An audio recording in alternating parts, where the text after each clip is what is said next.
اللہ الرحمن الرحیم۔ السلام علیکم۔ پاکستان اور دنیا بھر کی تازہ ترین خبروں کے ساتھ آپ کی خدمت میں حاضر ہیں۔ میں ہوں علی احمد۔ بڑھتے ہیں تازہ ترین خبروں کی طرف۔ مصر اور پاکستان کے درمیان 10 سال بعد تعلقات بحال ہو گئے۔ شاہ محمود قریشی۔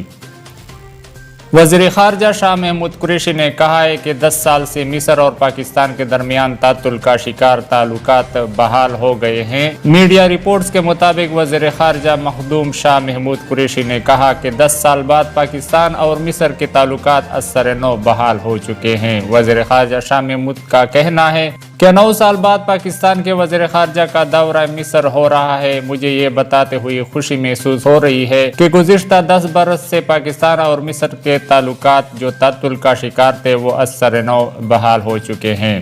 وزیر خارجہ نے کہا کہ میری مصر کے صدر کے ساتھ بہت اچھی نشست ہوئی۔ انہوں نے پاکستان کے لیے گراں قدر جذبات کا اظہار کیا ہے۔ مصر کے صدر نے وزیر اعظم عمران خان کے عالم اسلام کے لیے اقدامات کو بھی سراہا۔ وقت آ گیا ہے کہ اب اپنے جوانوں کو وطن واپس بلایا جائے۔ نیوزی لینڈ نے افغانستان سے اپنی فوج کو واپس بلانے کا اعلان کر دیا۔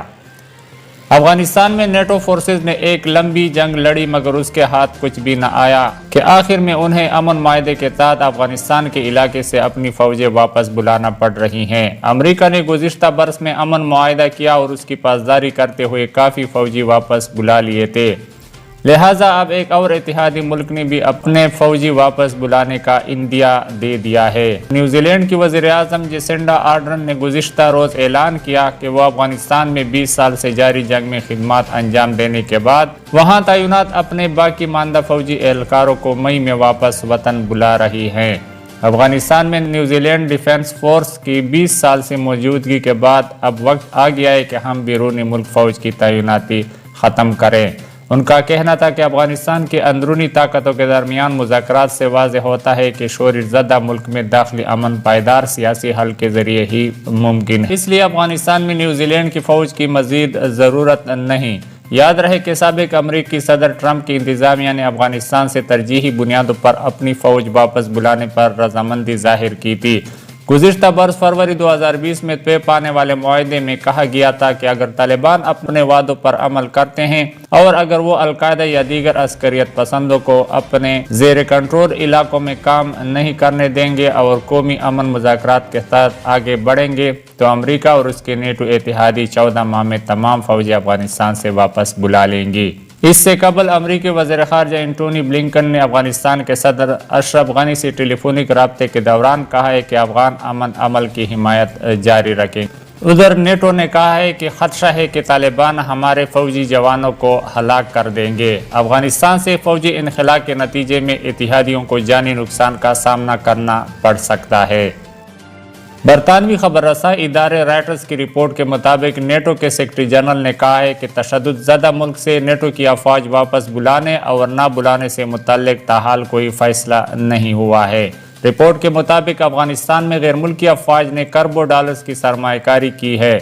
نیٹو ممالک 1 مئی کی ڈیڈ لائن پر توجہ دینے سے گریزاں ہیں اور امن عمل کے تعطل کے باعث جمہوریت کی طرف پیشرفت کو نقصان پہنچنے کا خطرہ ہے۔ نیٹو کے وزرائے دفاع کی ویڈیو کانفرنس کے دوران نیٹو سیکرٹری جنرل کا کہنا تھا کہ افغانستان سے فوج کے انخلا سے متعلق تاحال کوئی فیصلہ نہیں ہوا ہے۔ اس معاملے پر آنے والے ہفتوں کے دوران نیٹو کے اتحادی ممالک آئندہ ہفتوں میں قریبی مشاورت اور ہم آہنگی کو جاری رکھیں گے۔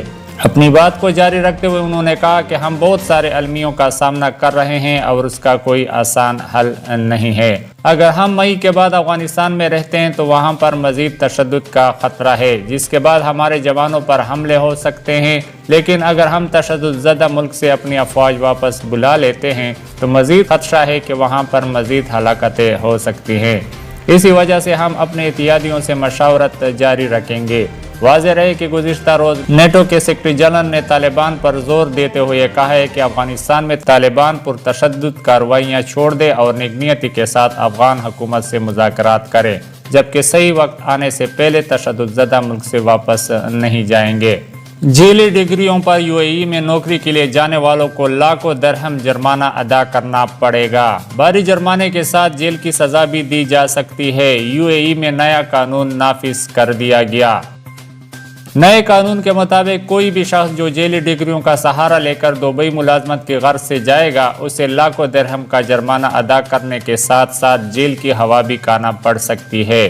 یہی نہیں بلکہ دبئی گورنمنٹ کے اس نئے قانون کے مطابق اداروں کے مالکان اور ریکروٹمنٹ کرنے والے افراد بھی اس سزا کے مستحق قرار پائیں گے۔ اگر یہ ثابت ہو گیا کہ انہوں نے جیلی ڈگریوں سے متعلق جانتے بوجھتے ان افراد کو ملازمت پر رکھا۔ روزگار کی تلاش میں بیرون ملک جانا ہر کسی کا خواب ہوتا ہے کہ وہاں زیادہ رقم کمائی جا سکتی ہے۔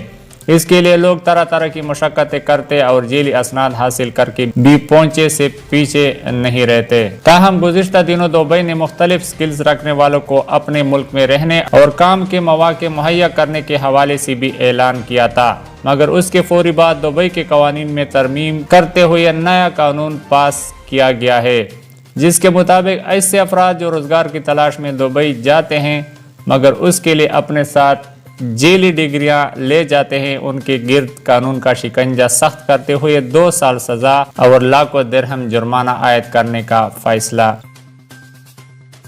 اسرائیل کا 3000 اہداف کو 24 گھنٹوں میں تباہ کرنے کا کامیاب تجربہ۔ اسرائیل کے ایک اخبار یروشلم پوسٹ نے انکشاف کیا ہے کہ اسرائیلی فوج نے 24 گھنٹوں میں لبنانی حزب اللہ کے 3000 اہداف کو نشانہ بنانے کے لیے کامیاب مشقیں کی ہیں۔ اسرائیلی اخبار یروشلم پوسٹ نے اپنی رپورٹ میں انکشاف کیا ہے کہ ان مشقوں میں فرضی طور پر حزب اللہ کے اہداف کو نشانہ بنایا ہے، جس سے یہ ثابت ہوتا ہے کہ اسرائیل ضرورت پڑنے پر حزب اللہ کے خلاف کسی بھی وقت کارروائی کر سکتا ہے۔ اخبار نے لکھا ہے کہ حزب اللہ نے 2 ہفتے قبل لبنان کی فضائی حدود میں داخل ہونے والے جاسوس ڈرون طیارے کو میزائل سے نشانہ بنانے کی کوشش کی، مگر حزب اللہ کے میزائل کا نشانہ خطا گیا اور ڈرون طیارہ اپنا جاسوس مشن مکمل کر کے بخیریت واپس آ گیا۔ ایسا لگتا ہے کہ اسرائیلی فوج کا حزب اللہ کے خلاف کارروائی کے لیے سب سے بڑا فرضی تجربہ ہے۔ یہ مشقیں اتوار اور منگل کے درمیان تقریباً 60 گھنٹے جاری رہیں۔ یروشلم پوسٹ کے مطابق اسرائیل کی فضائیہ کے تمام برانچوں اور ذیلی شعبوں کے 85% اہلکاروں نے ان مشقوں میں حصہ لیا۔ اخبار نے لکھا ہے کہ اسرائیل نے کورونا بحران کی وجہ سے عائد پابندیوں کی آرٹلری اور ریزرو افسران کو بھی طلب کیا ہے۔ اسرائیلی ذرائع کے مطابق یہ مشقیں نہ صرف اسرائیل کی جارحانہ صلاحیت کو ثابت کرنے کے لیے ہیں بلکہ یہ اعلان کرنے کے لیے کہ اس میں حزب اللہ کے اہداف کو نشانہ بنانے کے لیے باقاعدہ تیاری کی گئی ہے۔ اسرائیل نے یہ پیغام دیا ہے کہ وہ حزب اللہ کے مراکز کو نشانہ بنانے کی وسیع صلاحیت رکھتا ہے اور وہ اسرائیل کے خلاف استعمال ہونے والے کروز میزائلوں سے بھی خود کو بچانے کی صلاحیت رکھتا ہے۔ امریکہ نے شمالی کوریا کے 3 مشتبہ ایجنٹوں پر فرد جرم عائد کر دی۔ تینوں مشتبہ پروگرامر شمالی کوریا کی فوجی انٹیلیجنس کے لیے کام کرتے ہیں۔ امریکی محکمہ انصاف نے شمالی کوریا کے 3 کمپیوٹر پروگرامز کے خلاف تباہ کن سائبر حملے کرنے کے الزام میں فرد جرم عائد کر دی ہے۔ غیر ملکی خبر رسائی ادارے کے مطابق امریکی محکمہ انصاف نے کہا ہے کہ یہ تینوں مسلح مشتبہ پروگرامر شمالی کوریا کے فوجی انٹیلیجنس کے لیے کام کرتے ہیں اور انہوں نے دنیا بھر میں سائبر حملے کرتے ہوئے بینکوں اور تجارتی اداروں سے $1.3 ارب چرانے کی کوشش کی۔ امریکی الزام کے مطابق ان سائبر حملوں کا مقصد شمالی کوریا حکومت کے لیے پیسے جمع کرنا یا پھر امریکہ کے خلاف انتقامی کارروائی کرنا تھا۔ امریکی خفیہ رپورٹوں کے مطابق شمالی کوریا نے سائبر حملوں کے لیے ہزاروں ہیکر بھرتی کر رکھے ہیں۔